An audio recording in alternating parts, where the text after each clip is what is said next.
19절과 20절의 말씀입니다.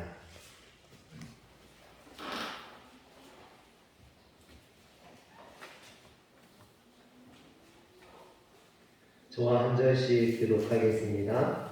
유대인들이 안디옥과 이고니온에서 와서 무리를 충동하니 그들이 돌로 바울을 쳐서 죽은 줄로 알고 시외로 끌어 내치니라.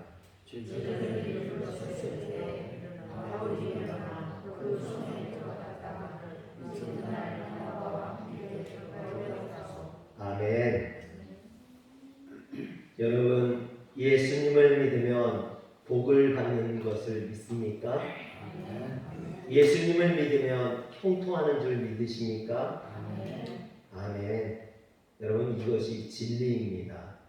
그런데 사람들이 말하는 형통이나 복, 이것이 성경이 말하는 형통과 복과는 조금 다를 수 있습니다.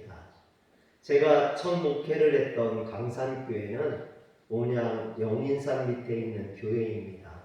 산 중턱에 집들은 없고 무덤만 있는 그런 공동묘지 가운데 있는 교회였습니다.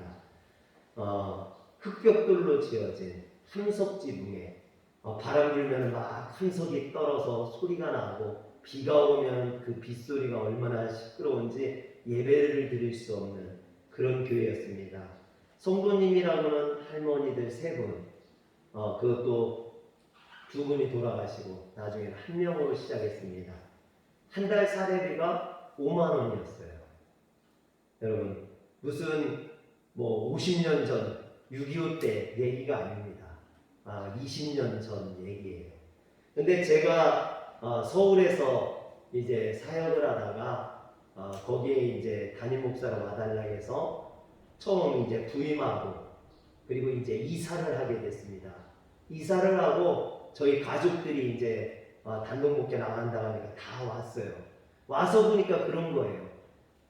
집안에 보일러줄이 다 튀어나와 있고 화장실은 막 너무나 더럽고 이런 지붕이 막 꺼져 있는 그런 정말 볼 수 없는 그런 집에 이제 제가 서울에 있다가 내려간 거죠.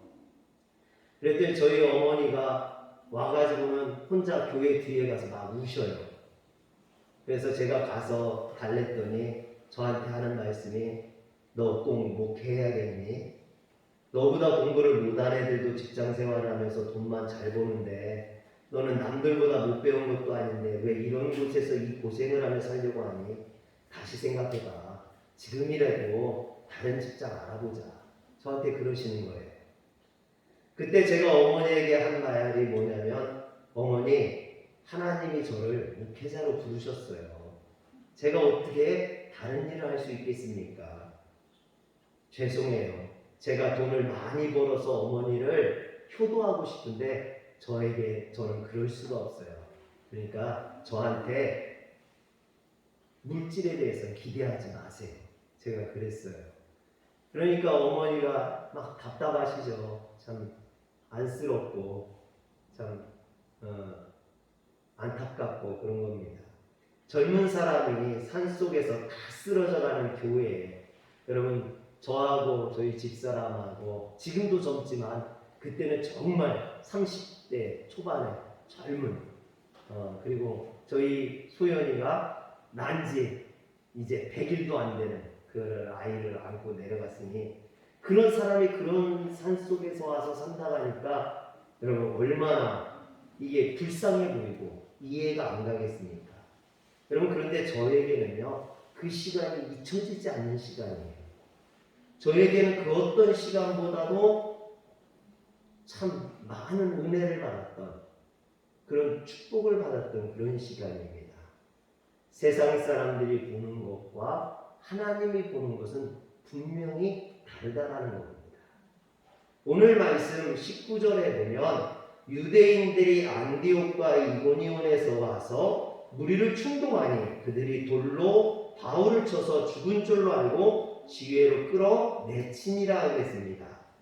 비시디아 안디옥과 이고니온에서 쫓겨났던 바울이 유대인들에게 쫓겨났던 바울이 유대인이 없는 루스드라에 와서 복음을 전했어요.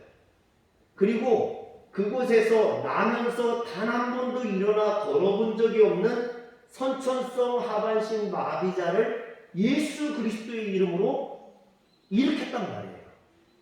병을 고쳤어요. 이 일로 인해서 루스드라 사람들이 야, 신들이 자신들 중에 내려왔다고 하면서 떠들면서 바나바는 제우스라고 하고 바울은 헤르메스라고 하고 그들을 신처럼 숭배하려고 했습니다. 여러분, 이게 얼마나 놀라운 일입니까?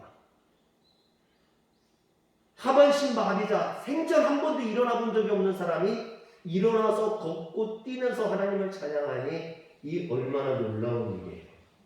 그래서 많은 사람들이 바울과 바나바로 인하여서 예수를 믿고 복음을 받아들였어요. 여기까지는 너무나 할렐루야죠. 할렐루야. 그런데 비시리아 안디옥과 이고니온에서 이 소식을 들은 유대인들이 루스드라까지 쫓아와서 루스드라 사람들을 선동해서 바울을 돌로 쳐 죽이려 했다라는 것입니다. 그리고 이 바울을 돌로 쳤을 뿐만 아니라 이제 죽었다고 생각해서 이 바울을 성 바깥으로 끌어내서 성 밖에다가 버려두고 간 거예요. 여러분, 저는 여기에서 한 가지 가정을 생각해 봅니다.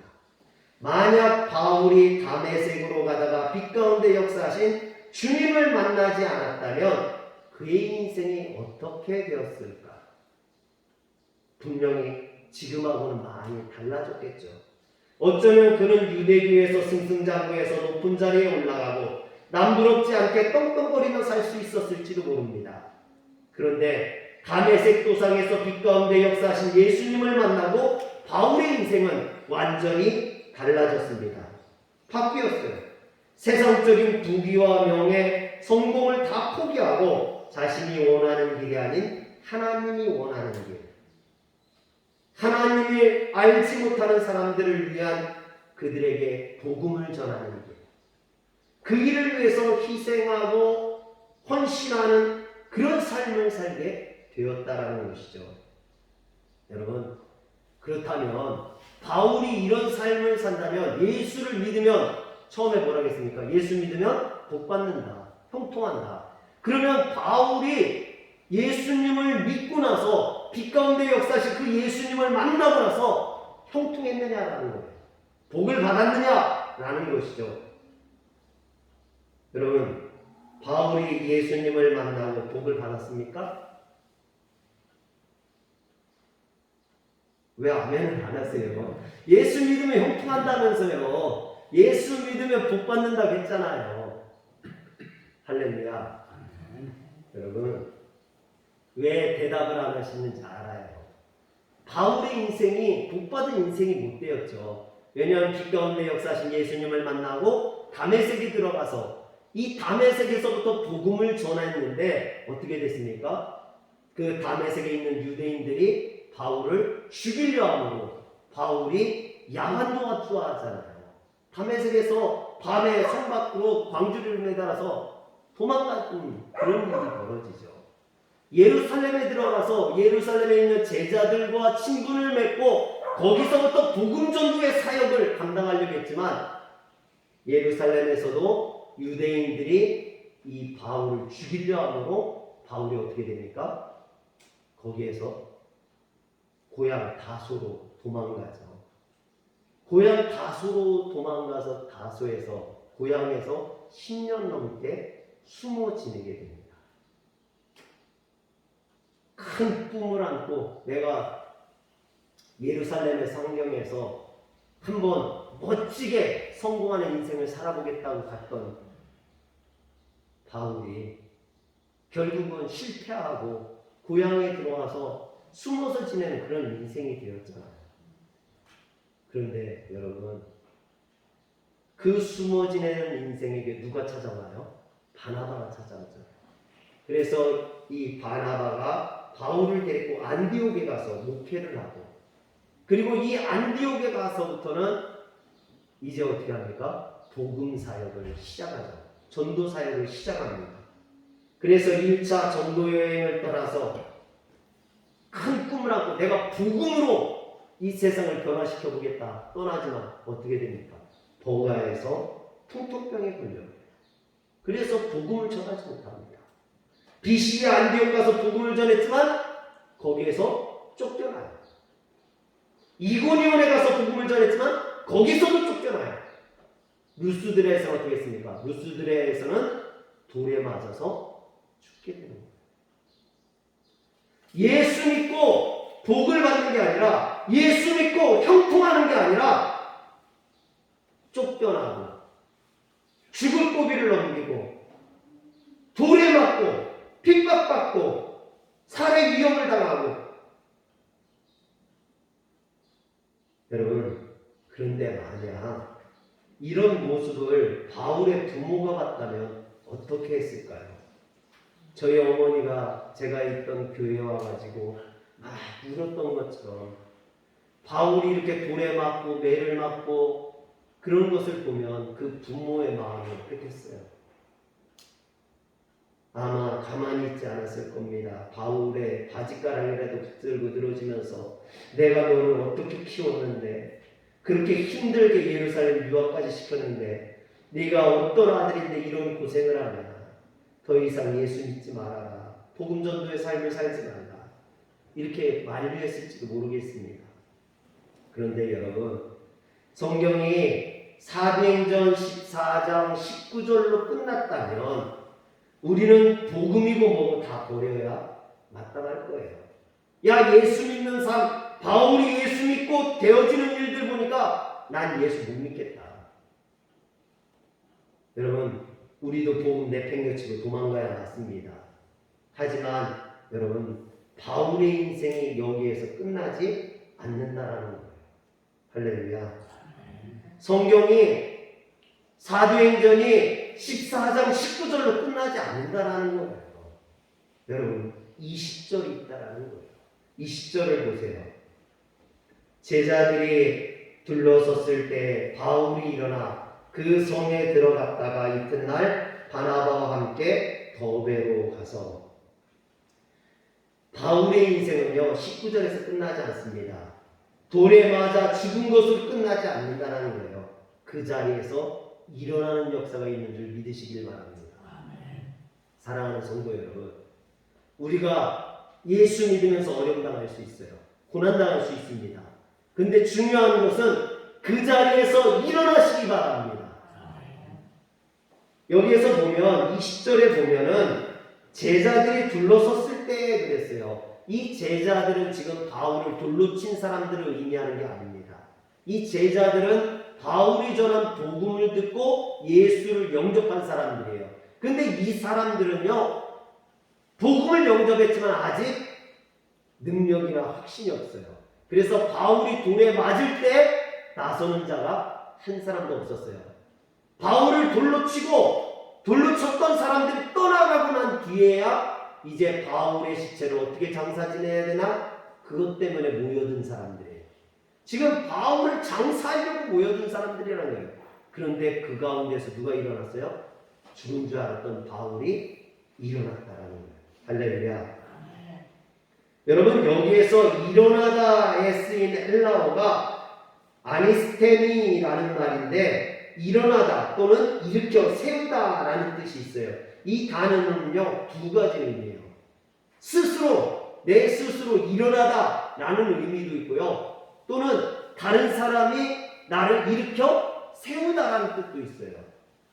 여기에서는 두 번째 의미로 주로 쓰여 있는 거예요. 바울이 스스로 일어난 게 아니에요. 주님께서 그 바울을 일으켜 세우셨는 줄 믿으시길 바랍니다. 그래서 이 아니스테미라는 말은요 누운 상태에서 일어나다라는 뜻도 있지만 죽은 사람이 살아나다라는 뜻도 있어요. 오늘 죽은 것 같았던 이 바울이 살아났잖아요. 바로 아니스테미, 죽은 사람이 살아나다라는 거예요. 예수님께서 동생의 마지막에 십자가를 지기 위해서 예루살렘에 올라가시면서 제자들에게 이렇게 말씀하셨습니다. 마태복음 20장 18절 19절 저하고 한번 교독할게요. 보라 우리가 예루살렘으로 올라가노니 인자가 대제사장과 서기관들에게 넘겨지매 그들이 죽이기로 결의하고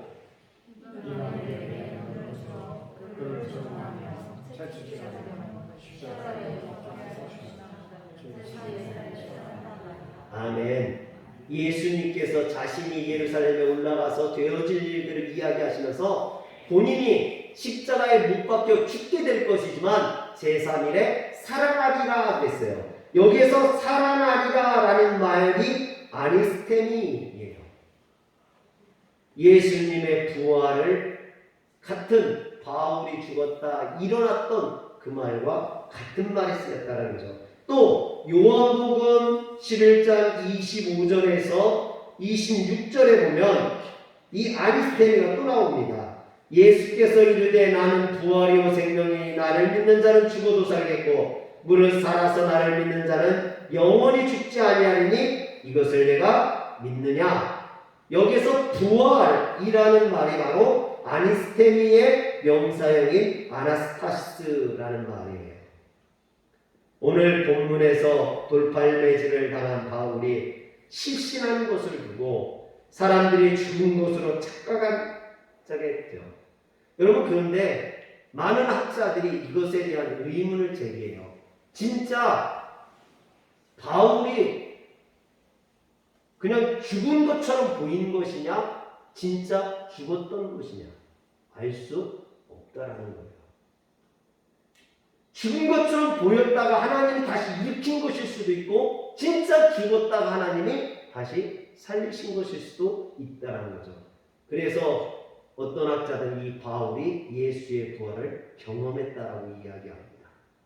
사랑하는 성도 여러분, 여러분들이 예수의 부활을 경험하시길 바랍니다. 이전에 바울이 비시디아 안디옥 회당에서 설교할 때 예수님의 부활에 대해서 이야기했던 말이 있습니다. 그러니까 지금 루스드라에 와서 돌에 맞기 이전에 비시디아 안디옥에서 했던 바울의 설교죠. 그 바울의 설교 보면 사도행전 13장 32절에서 34절에 보면은 어떤 말이 나오냐면요. 저하고 한번 교독할게요. 32절부터 우리도 조상들에게 주신 약속을 너희에게 전파하노니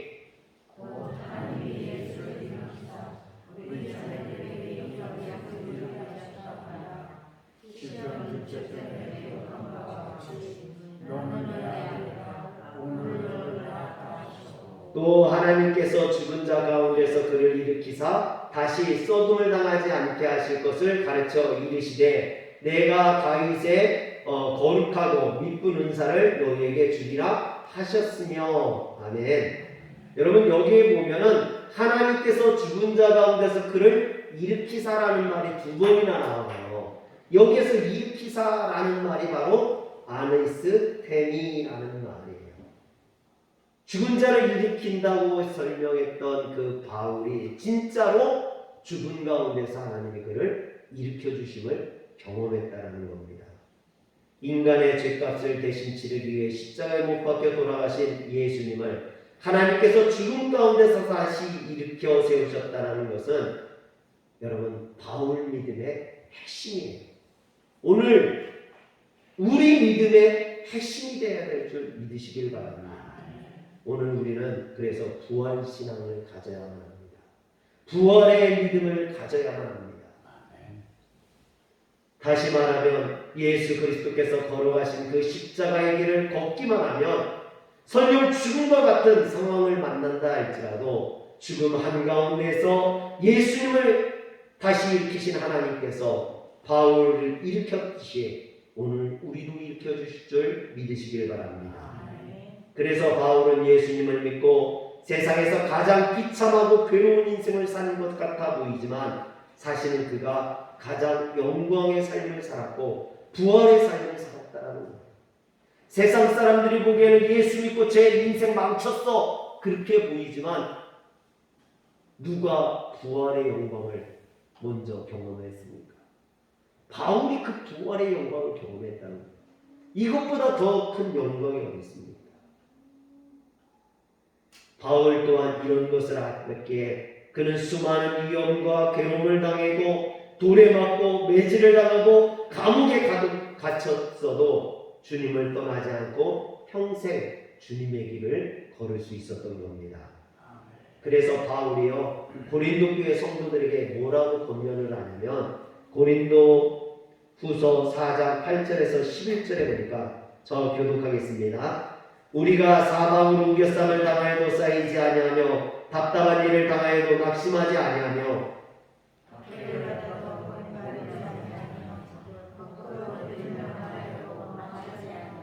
우리가 항상 예수의 죽음을 몸에 짊어지면 예수의 생명이 또한 우리 몸에 나타나게 하려 함이라.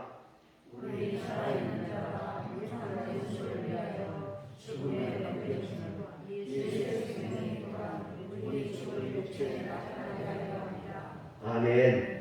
사랑하는 성도 여러분, 이처럼 주님의 부활, 주님의 생명이 있는 사람은요 어떤 어려움 속에서도 어떤 것들에게 우겨싸임을 당하여도 그 가운데서 일어나게 되는, 부활하게 되는 역사가 있다는 겁니다.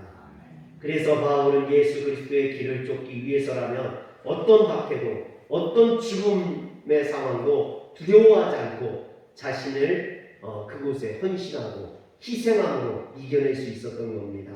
뿐만 아니라 바울은요 그 모든 것들이 사실은 하나님 앞에 갔을 때 상급받는 길이라고 이야기합니다.